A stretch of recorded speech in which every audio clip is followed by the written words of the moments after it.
Hello, everybody. Here we go. The nuts loose again. I've been thinking about economics, and this is Rocky Walters Economics uh, 101. Now, this has nothing to do with Adam Smith or with Keyes or with Milton Friedman or John Kenneth Galbraith. This is Rocky Walters 101. Now, any system that is based on labor will eventually fall because of massive inflation. Now that's there, and to me, there's no way out of it. And let me explain simply what this is, and then hopefully we can get an interplay back and forth, and we can refine this idea. Because if I'm running a little business, all right, and I have 3 employees, we'll say, and I've run a business with several times over that many employees, and I'm paying them, we'll say $6 an hour, and that I'm getting my resources for nothing. Now, I want to make more than $6 an hour off of them, or it doesn't make any money for me, and it doesn't make any sense to pay somebody $6 and only get $6 worth of labor out of them. So what I want is my $6 an hour laborer, and I always paid twice a minimum wage. Uh, I want my laborer to earn me $8, so there's $2 left over for me. Now that's the start of inflation, because in order for me to make money, and it doesn't matter whether I'm also laboring, which I did, doing the same jobs that my employees did, or not, there's so much labor in there, and then I've worked out an equation in my mind of what I think people are willing to pay for the product, and that's what determines what I'm able to pay for labor. So I make a product. I add, we'll say, $2 or say 33% to my labor cost for me, and I add 33% to my own labor cost. So that has no labor basis behind it. Now, that's if my raw materials cost me nothing, which for the most part they did, because I used to make thousands and thousands of grapevine wreaths, which I'd get in the woods and harvest every 2 years, because it didn't hurt the grapevines, and it made them more pliable by using 2-year-old stuff instead of much older stuff. So that that added cost, which is considered profit, was passed on to my customers. Now, my customers were happy with the cost, all right, but they didn't realize that there was obviously an inflationary basis to that cost, because I wanted extra money. I didn't want just my labor, uh, the amount of money I made on my labor. I wanted money that I made on other people's labor. Now, the money that I paid them was justifiable because it was labor cost. All right, and it allowed them to go out and buy products and things. But the addition that I added to that labor cost, that was profit, and profit is inflationary.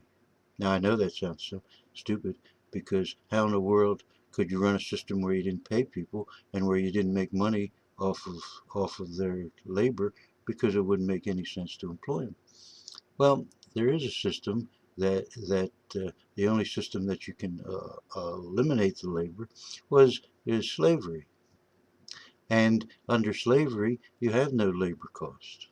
All right, you have the cost of housing and feeding and clothing the slaves, but you're hoping that that cost isn't as great as the product they produce through their labor. Now, societies have run for hundreds and hundreds of years on slave labor. Look at the Greeks. At the height of their creative genius, the golden age of Greece, there were perhaps as many as 2 slaves for every Greek Athenian. So it was, if there was 50,000 Greeks that were citizens of Athens, it wouldn't have been unusual for there to be 100,000 slaves within the city limits of Athens. And the same thing with the Romans. The Romans often after the Greek era was over, the Romans came in and made slaves of the Greeks. But the Greeks were so smart; they recognized their value, and they used them uh, for for tutoring their kids and for doing business ventures and for minding the books and stuff like that. But nonetheless, the labor there was uh, had no cost to it except the cost of going out and conquering the country, and then you would hope that the spoils of war would pay for the war itself. So you were hoping that you would go in, conquer country, steal all their gold and silver, turn it into coin, and that you were able to pay your army and the cost of supplying that army with, oh, this happens all the time. Excuse me. Hello. Hello.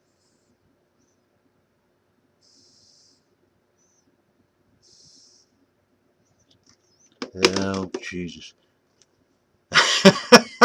I'm not going back over that. Start at the beginning again.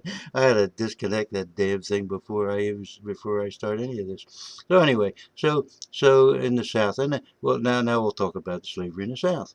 Now the question is whether it pays to go over to Africa, have other black Africans sell black Africans to white traders, and bring them over here and sell them and use them for free labor.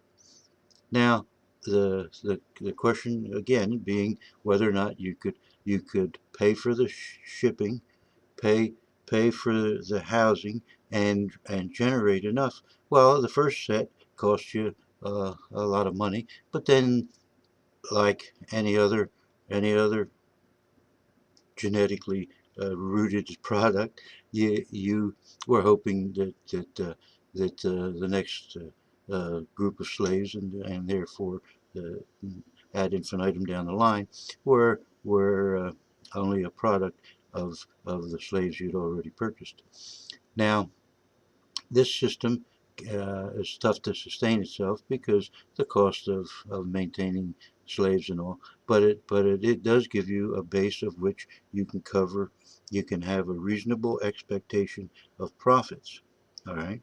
Now we don't believe in slavery, and slavery was, even though it was a fact of life for 5,000 to 6,000 years, it was it kept many a society afloat. You'd go out and you'd grab more slaves. Now in our society, we certainly don't approve of slavery, you know. But what we do have is we have a tier of of different levels of monetary interest in which we're hoping that our productivity allows us to make this profit without the inflation. Now, the only way you can do that and not have a country have overinflation is the simple fact that you have to produce more using fewer people and hopefully maintaining a low level of of economic hardship due to your necessity of buying resources. So that the only way to sustain this, because you're putting people out of job, technology almost always puts people out of jobs, although it creates new industry, it often replaces old industry. And in the process, you find that uh, there's always someone willing to work for less to increase your profit. And every time you do, that you're defining what the labor is worth on that item, whether it be some video game, or whether it be a television, or whether it be an automobile. There is a set amount of cost that you are willing to incur in that product, and then you're limited to, because of your competition, then that and the profit you make is inflationary. Now, a system like this just keeps making more and more money because they have to because they have to cover the inflation. And especially a system that doesn't have a base unit that everyone can see and adjust to, like silver or gold or iridium or something that everyone knows roughly how much of it there is, so they can make a division of labor and then hopefully trade that.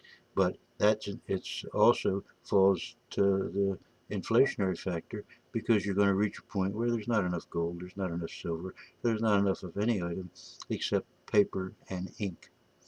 And that's the situation we're in, because now we've reached a stage where there's so much profit in some things that produce nothing, that the only way to cover it is through inflation. And this is the problem that we're stuck in. You take the housing market. There's only so much land in the world. Now, how did we acquire it, and why did the land have value? Well, let's take the United States for example. We came over here. We we took the land from the Indians for nothing. All right. Now, the thing that gave the land value to the Indians was that it was self-replicating, that you could live off the land. Now, we can't. As when we come over, we weren't as that adept at that, and we couldn't do it. So what we had to do is clear the land to make it more productive. All right. And then in order to clear the land, we had to claim the land. All right. Now, I will continue this in part two, and hopefully uh, I'll have a lot of commentary on this in the meantime, but being due to the time constraints, I'm running out of time, and I hope that the commentary gives me enough to go back and make some reference to what I've already said, and then we will continue with the land and land reform in part two. Thank you very much.